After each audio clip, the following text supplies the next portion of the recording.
અમારા ઘટમાં બિરાજતા શ્રીનાથજી યમુનાજી.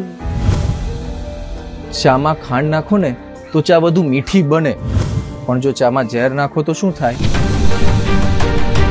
ચા કડવી તો બને, પણ પીધા પછી માણસ મરી જાય. ના સમજાણું? આ આમ આદમી પાર્ટી વાળા ગોરોડી બતાવીને કે છે આ તો રામની ખિસકોલી છે, એના ઉમેદવારોને કે છે કે ભણેલા અને સંસ્કારી છે, પણ એકથી એક આવારા છે. ગુસ્સી ટોપના આરોપી, બળાત્કારી, ખંડણીખોર, ભ્રષ્ટાચારી, જેબ કતરા, કોઈ બાકી જ નથી રાખ્યા ને. મને તો એમ લાગે છે કે આ લોકોએ પોલીસના ચોપડામાંથી તો નામ નથી ગોત્યા ને.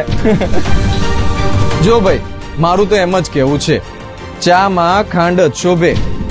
કોઈ આવીને ઝેર નાખી ના જાય એના માટે સાવધાન ગુજરાત.